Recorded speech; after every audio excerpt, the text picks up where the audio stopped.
afternoon. I thought I'd make the mandatory sleepy after lunch jokes, but scheduled it already, so we move on. So quickly I'll introduce the topic. Where is the topic? Okay. We talk about branded content primarily. So a few years ago in our company, what we did was we did an event called Elevention. What was that event exactly? We had leaves to 11 content partners. Then we booked 11 rooms in a hotel, got the content partners to sit in each room, and the clients went from room to room and got solutions for their briefs. We thought it was a very cool thing to do, but the interesting thing was to see how many of those briefs actually came to life, and quite a few did. But some very interesting questions came up from clients during that time. Some of them were about how do we evaluate the effectiveness of this content, how do we know if the content is good, and so on and so forth. I thought maybe we can use this opportunity to try and answer some of those questions. As per some industry estimates, content is currently about 10,000 crores.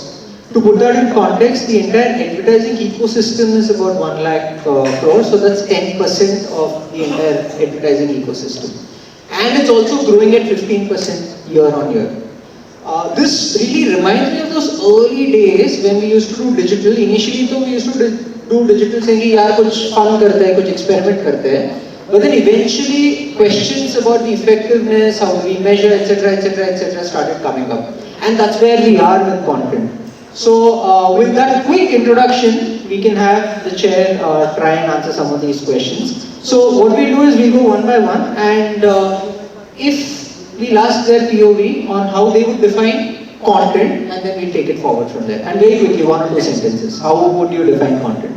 Hello. Yeah, hi.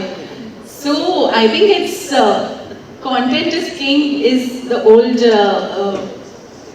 line that we all believe, and in the middle when there was this boom of OTT, because I've been part of Z5, I've started as a journalist, and so I remember this entire period when there was content had become king, and now we are, then there was marketing, there was other sales people who were trying to force in this world that how content is up to a certain extent important, but then marketing is also important, how you're selling it is also important. I think in today's time with the AI revolution, the digital, the dynamics that we see, I think it's become a family together, and the ultimate goal is to be relatable to your audience. I think that is what is most important, is what all of us would agree, and how in this time, like the theme that we are discussing in the panel right now about how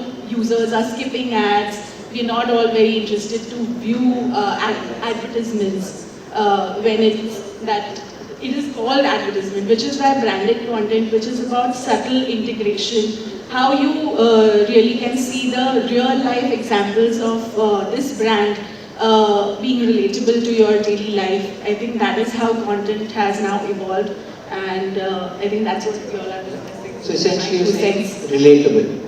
Oh. Hi, I'm Bhavin.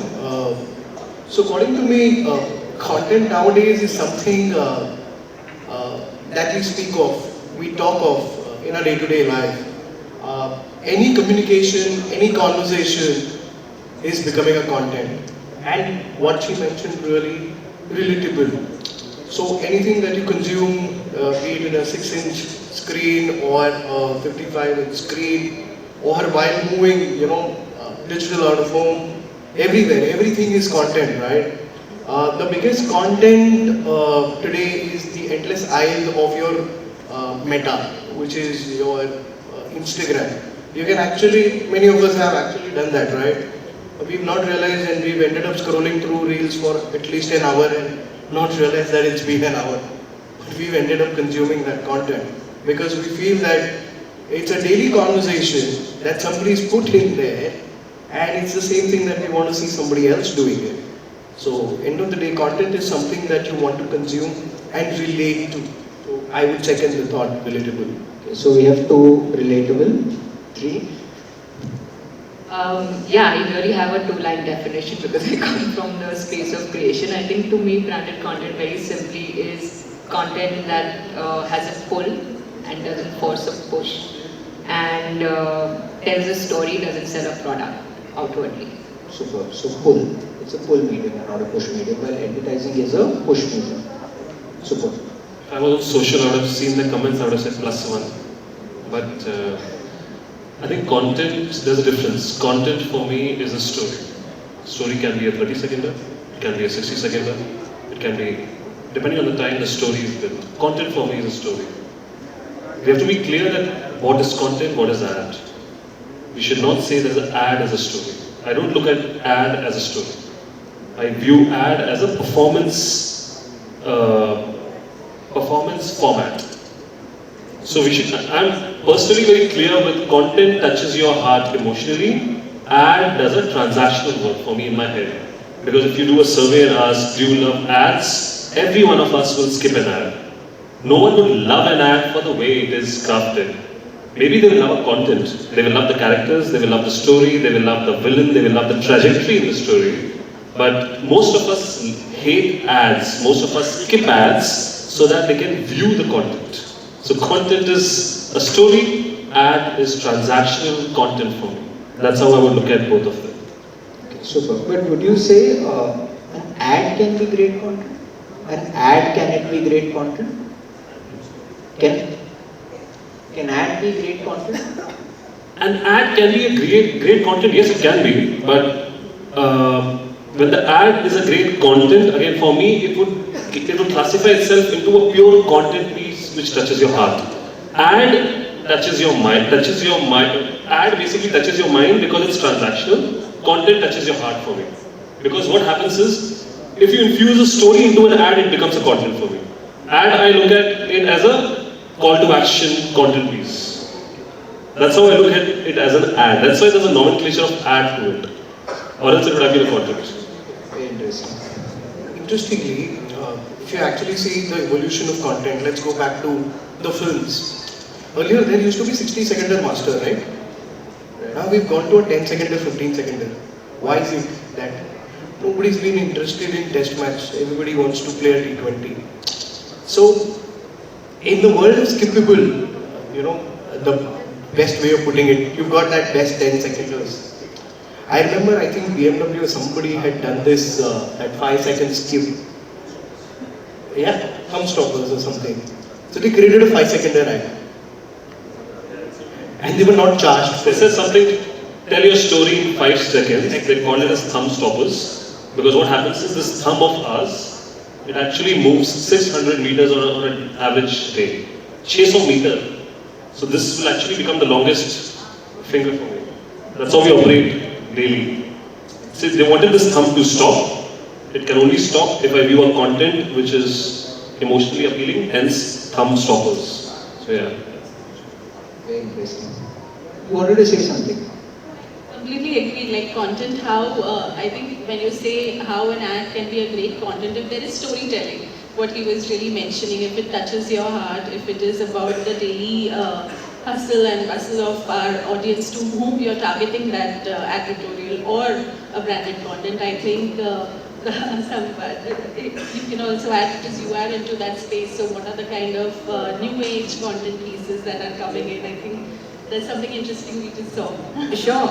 I'm just going to go back to that one point where you asked, is an ad not a good piece of content? I don't think it's about pitting the two against each other. I think advertising still remains, and I think some of the ads are beautiful pieces of content, right? Like my all-time favorite top of mind still remains Daag Achhe Hain, right? Which was iconic.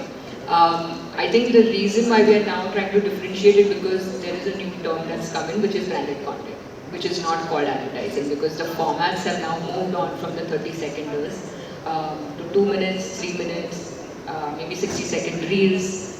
Influencer marketing comes under branded content. So it's a big term, and so I think all of us together are trying to maybe define it a bit better.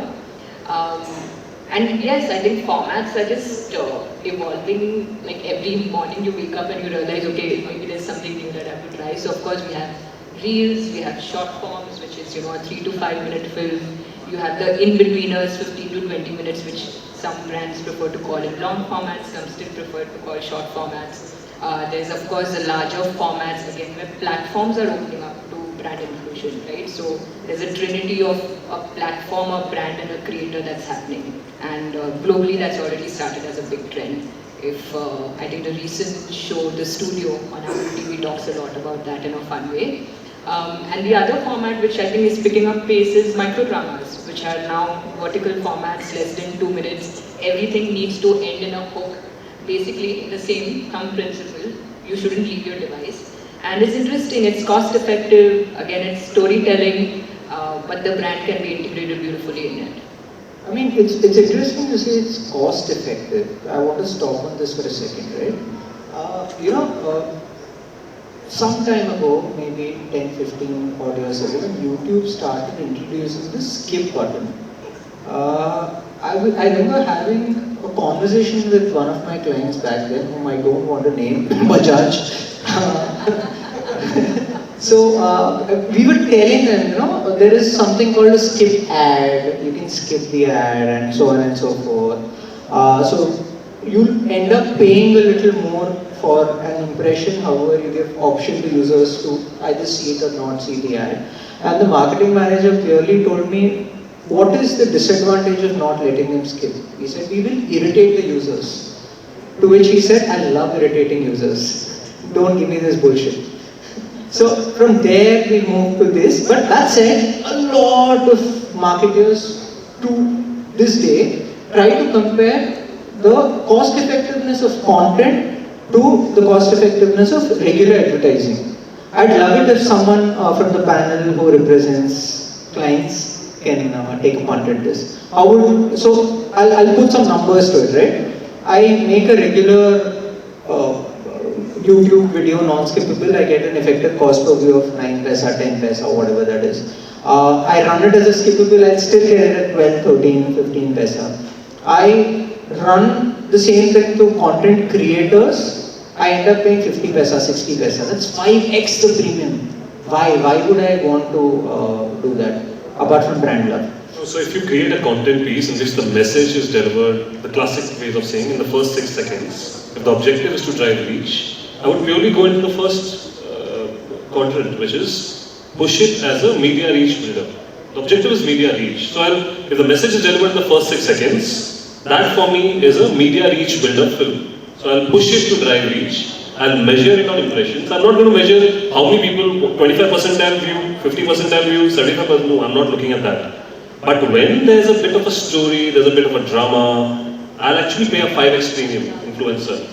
There, if you look at, it's just not about the paid media. There also is an earned media. For example, wahan pe, I'm not going to look at it from a perspective of cost per view. I'm going to look at the cost per shares. How many people have shared vis-a-vis उसका earned media reach कितनी है. So I'll look at it as an estimated / true reach, if you want to classify it as. But for me, their shareability becomes important. Here for me, reach, impressions, more of a media space becomes important. So that's how I look at both the spaces. Yeah, I think that's the whole point about what is your goal ultimately for a certain campaign. What is it that you want to achieve from this campaign?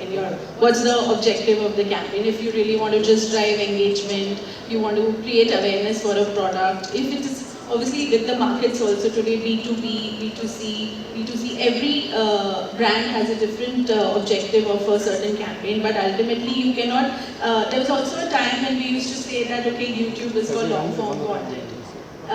Instagram is for short form content, although Instagram that time was for only albums.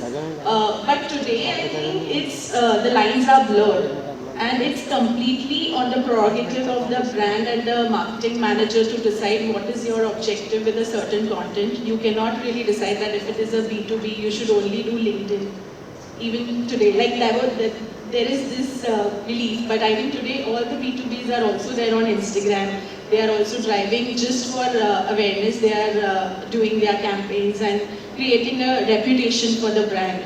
I think that's what B2Bs are for. Whereas for a B2B, it is to generate leads from their campaigns. So whether it's a short form content, long form content, whether you want to use the skippable ad format or you want to go long form with storytelling kind of a content narrative, that's completely, which is why the onus has come more so on the brand managers, and you can, which is why people are today trying new things as well, and we are not scared of failures today. There was always a time earlier when people like your bosses used to come and question you that why did you do this? This is a failure campaign. But today there's a lot more flexibility. We can try out new content pieces, new narratives. So that's what's evolving, and it's an interesting time. But this flexibility and experimentation, you think it's across all advertisers? Do you think the new age ones like the D2C and other guys are doing it a lot more, or you see this as a trend across the spectrum? I think right now with the change in pattern, it's like if there is one person who's doing it, the rest of them follow suit. You see the D2C brands doing it even more in a bolder way. There are different ways of objectifying, having an objective for a campaign. What do you want to drive? If you want to drive awareness in top of funnel, you got to go the influencer way. If you want to drive more conversions and transactions and be tactical, it's your film of 8 seconds that will do the trick. I think there has to be that explanation of balance. That one is you're getting into the bottom funnel, you're maintaining, you're going through the mid funnel and the bottom funnel, but at the same time it is also important that new to brand, discovery to brand. And that is going to be driven by these influencers, which are going to be at a 50%. Come on, we all know it. Cost of customer acquisition is never going to be cheaper. Especially when it is a new consumer, not a repeat. And for us to get that incremental, either you increase the basket size of your repeat customer, that's maybe a little difficult, or you do the even more difficult task, that is get a new consumer. Simple as that. Essentially, you're saying primarily top of funnel is where content plays a role. As you go more and more below the funnel, it's maybe the advertising thing that plays a role. I agree. Also, there's one more thing to add. I think there's also evolution of serendipity, which is unexpected discovery. So the setup is there, the story is there. I'm expecting it to be a Yash Raj film, but it's a Anurag Kashyap film. So there's an unexpected discovery of the brand jumping in at a moment you really don't expect the brand to be there. So if you look at the branded content, there's a lot of serendipity content coming into picture. You don't expect the brand, wait a minute, is that the brand I'm looking forward to? Oh no, that's not the brand. Oh, this is the brand. So there's a bit of a shock value. It's not a surprise, it's a shock value, because shock remains for a long period of time in your head. So brands also trying to capitalize that a lot. In fact, from a storytelling, I do see a lot of B2B and of D2C brands, especially the likes of Zepto, Swiggy, Zomato, which are like the angels in the content space. I think they are predominantly hitting that sweet spot in terms of serendipity content. If you look at the content, you would not believe that it's a Zomato content, but at the end of the day, when you see the content, you're like, wait a minute, is that really so? That hits you really hard. I think that evolution is also happening from a branded content perspective. I just remembered the Samay Raina and Zomato roast that they created with Zomato. So actually, I remember, Gavin, to this day keep saying that branded content has to be very subtle. Now you've spoken about serendipity. That doesn't necessarily mean it's subtle. It can be as in your face as it is, and it will still surprise. So again, as I told you, when you say branded content has to be subtle, the story is moving. Eventually, when the villain jumps in, you expect that, of course, the brand will take the lead. But that's not the brand, it's a different brand altogether. So your storytelling is still the same, but the character which has come in is a completely different character. So serendipity for me is a shock value, because you don't expect that ending or expect that thing to happen. When it does happen, it hits you hard in your head. The OTT, web series, content pieces, that's how it's kind of taking the leap. They're taking the leap of faith because each episode ends on a high, and then Game of Thrones. Each of the iconic characters died in between. You really didn't expect, oh, that character is dead. But it really is dead, because the story moved on. So for me, that subtle value is moved to a serendipity value. That's how I would look at the branded content. So I have a question for all of you. Just I didn't plan it before, but serendipity बोला तो मेरे को याद आया. कोई मिल गया मैं when Hrithik Roshan drinks Bonvita. Was that good branded content? I know it was in film integration, but do you think that was good branded content? I think it was just. Going to one meter. I think it was just pure play over the top in film branding. Brand integration is different from brand content. For me, it's a brand integration. Good, bad, actually subject to discussion. So from Bonvita to Hero Honda and couple of more brands. So there was massive in-film branding integration that I would feel. You know, that's actually the point that you remember that integration is where the objective is met, I think. Yeah, I know. Yeah, I think that the answer to that question is also, I think if the brand actually had to speak to the viewers of the film and say, do you remember if I was there in the film or not, I think the answer would be pretty obvious. Yeah, and that's where the measurement also comes in for branded content. So was it part of the story or was it positive? Interesting. So when you say measurement, actually this is, I want to touch upon one more thing. With measurement, I mean, we saw this happening, and we see this happening with all mediums. The moment you start putting metrics into the picture, you start trying to put a science behind art or content, right? Do you think it will compromise the branded content experience in a way? Because then you want the brand to come in the first 5 seconds, 6 seconds, whatever. You want it to come 5 times in the story. Not necessarily, you don't really care if it's coming organically or non-organically. You have a lot of left-brained people driving branded content because it's a part of the media narrative and not the creative narrative. Where do you think we'll find a balance? Can I take this one first? Of course. Very interesting. I don't think it kills creativity, for example, in the first place, because at the end of the day, branded content also needs to deliver business at the end of the day. That's why the brand is there, right? But I think, actually let me just make it a little more, so I can talk about it now because the campaign is out. So I was telling you all backstage that we created a series of short films resting on YouTube right now for a very new industry in the agri space. Okay, and this is a brand, it's the client is UPL, and an industry that doesn't, entertain branded content and things like that. Now, we obviously, because we wanted to make sure that it goes through, went in with a whole lot of, data as to say, this is how you will measure it, this is the kind of views, and this is what we think will happen at the end of the campaign. And the CEO interestingly said that, you know what, we understand we are not doing this to get that one big sale at the end of the season. We'll measure this after a year to actually see if the problem was solved, which was really building the emotional resonance with the customers, again in this case the farmers, because it was one of their leading brands. So I think metrics of course matter. It's about the timeline and what we are measuring. You're saying it has to be more long-term thing and not necessarily a short-term spike. Yes. Just to add to her point, it's a function of longevity. In the first hit, it will not work. It will give you a creative high. It's a tussle between a creative and a media team. There's always a tussle between creative and media. I'll give you an example. Blenders Pride fashion tour. Harped on fashion, it became iconic over the period of time. So longevity and continuity has to happen in the branded content space.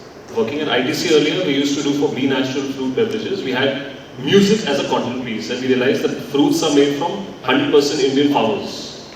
So there's a story. Farmers, Indianness, with ITC also hopping on Make in India. We had 11 music content pieces going out throughout the year. First two did not deliver. Horribly on media parameters they delivered. The view-through rate was horrible. The content completion was horrible. But we were very clear as a team that we need to be continuous with our content design architecture. If you're using music as a language, let's stay true to it. If you're Indianness as a core, let's stay true to that core as well. After that 11 films, when we did a research, we realized that on the parameters on association with Indian farmers, our brand was the highest in the competition set. Now that's a learning for us because the focus research gave us those over-indexed parameters values. So longevity works well from a content perspective. You have to be true to that language design architecture.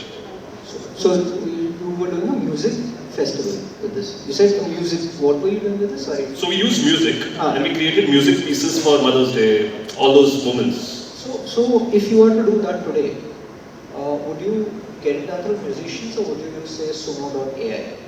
No, not. Suno.ai is good for us to get inspired, but there's a lot of copyright issues because the copyright, an AI song cannot be patented. It's very clearly in a simple language we have to say, an AI song cannot be patented. It cannot be commercialized. Now, it will give you an internal boardroom class, but when it comes to external, it cannot be commercialized. So what's the use? Either you do internal communications, take one. But externally, you have to have the creators feel to it, musicians jamming together to create that music piece of that music piece. So yes, AI will inspire you, but it will not commercialize you. I think AI is everything that is an information that we've put out already, correct? Basis that, so music which is supposed to be created. If AI is creating that music which is with the music that is already there in the universe, how can you work with that?